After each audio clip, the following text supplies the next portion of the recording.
Operation kasi ako. So, 2 beses nang nabuksan tong ulo ko. Okay?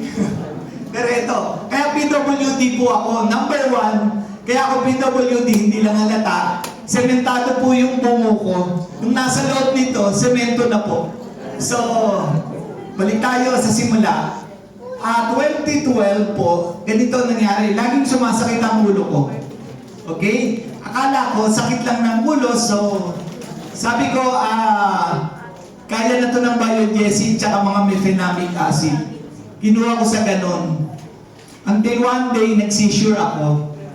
Nung mag-seizure ako, siyempre, hinimatay ka, dinala ka sa doktor. So nakita nila, through MRI, may brain tumor ako na 5 cm na po. So kasi laki na ng itlog ng manok. Pero ganyan po kalaki eh. So that's 5 cm. So that time, 49 years old ako, I'm still strong. I'm still young. 2013, wala pa pong nun. Wala pang 4th year. But I was able to make it. I was able to recover, pero 1.5 months akong nasa hospital. So, ang tagal, di ba? Ganun po katagal. I needed 6 bags of blood. And for people who doesn't know how a brain operation works, papatayin ka nila. That's induced comatose for 8 hours.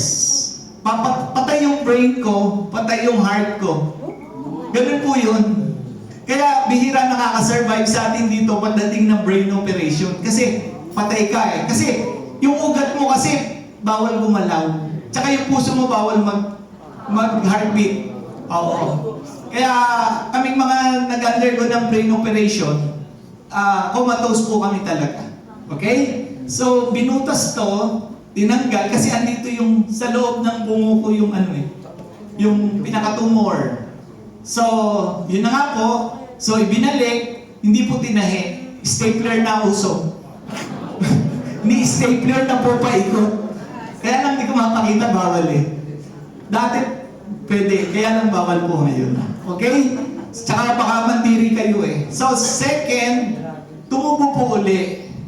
Pero this time, after 7 years, bumalik yung aking brain tumor. 2020 po yun. That's 2020.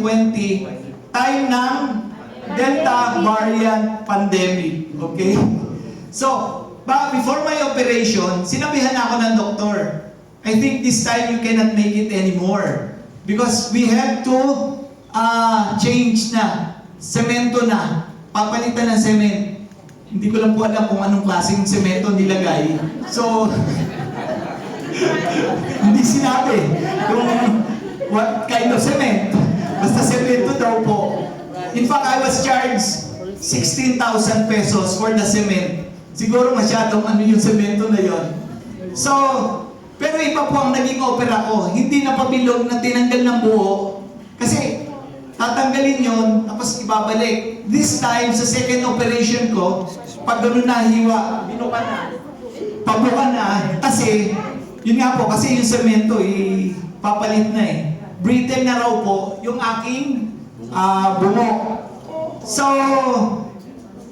noong 2020 na yon, it was then that a guardian angel appeared to me by the name of my direct upline, Nerish Angel Bendivel. So, pangalan natin ang aking upline. Dahil friend ko siya, so nalaman niya, nakwento ko sa kanya that hindi na daw ako sure na mabubuhay. Kaya nakwento ko sa kanya. So sabi niya, sige, I will give you 3 bottles. Di ba ang bait po? Binigyan ako ng 3 bottles before my operation.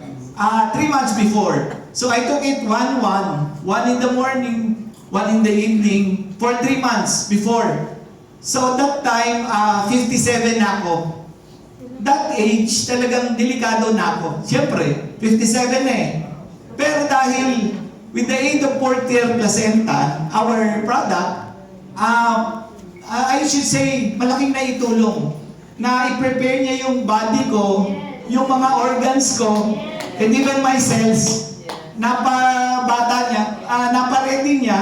So, para ma-operahan ulit ako ng comatose ng 8 hours. So, again, and then 6 bags of blood, same thing. Pero you know, there's a miracle also there. Siya nga pala, hindi po ako dumadaan sa ICU after my operation. Nakadiretso po ako sa room. Kaya lang, pag kami inoperahan, halimbawa meron kayong kilala na operahan sa brain, ang itatanong po after the operation, what is your name? Pag hindi mo nasagot yun, that is the question. Hindi ko alam kung saan mapupunta. So, marami pong namatay sa brain operation. Dami po. Marami kong kilala. Kasabay ko nga, namatay 39 years old pa lang babae, 2 pa yung anak. Yung isa, 50. Babae din. Kaya kailangan, I think, pagka brain operation talaga, your body is ready for the operation. Kaya actually, really that our product really helps me na ma-survive yun. And di ba sabi ko, time ng COVID, pandemic, naoperahan po ako sa sa PGH. Saan ba yung di ba dinadala mga COVID, PGH? Nagka-COVID po ako after. So imagine mo yung, di ba? Bago kang operation sa brain, and then magkaka-COVID ka, I am blessed. Praise God. Para ma-overcome ko kayo. Really, I really praise God. Kasi, ang bigat ng pinagdaanan na yun. Tapos, pero totoo, inamin ko, I almost died. Kasi masakit na ang ulo ko nun. Kasi, di ba, kung saan ka mahina nun, doon ka titirahin ng COVID, right? And Delta variant yun, that's the worst. Kumbaga, doon marami sa lahat na matay. So, yun po ang inabot ko. Pero, still, then there's another miracle after that. Nung first operation ko is 1.5 months. Tung second operation ko, 1 week. Nakalabas na ako. Ang bilis ng healing. Napakabilis po ng healing. Sabay mo lang talaga yung portier. Iba ang healing. Before and after, inumin mo ng inumin. So, meron pa rin akong good news sa mga, kasi, ewan ko, God uses me for some other brain tumor. Yung kaibigan ko naman, babae, taga, government office, nagkaroon naman siya ng multiple tumors. Madaming brain din. Scheduled for operation na siya, I think in 1 month. Sabi ko, wag. With Sister Nerish, may upline, punta kami Dasmariñas, Cavite, pinainom muna namin siya. Nung operahan na siya, MRI again, hindi natuloy. Kasi lumiit na daw lahat ng tumor. Praise God.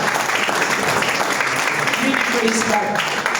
Another case is, na binigyan din namin ni Sister Nerish, aggressive brain cancer. Yung talaga magana siya. Ganun ang mga cancer patients, namamaga ko ka, hindi man ako tumaan sa ganun. Masyadong mabigat na. Yung case niya, months to live na lang.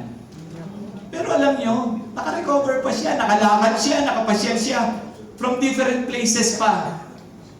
And I praise God for that again. So dalawa yun yung nabigyan namin ng ganyan.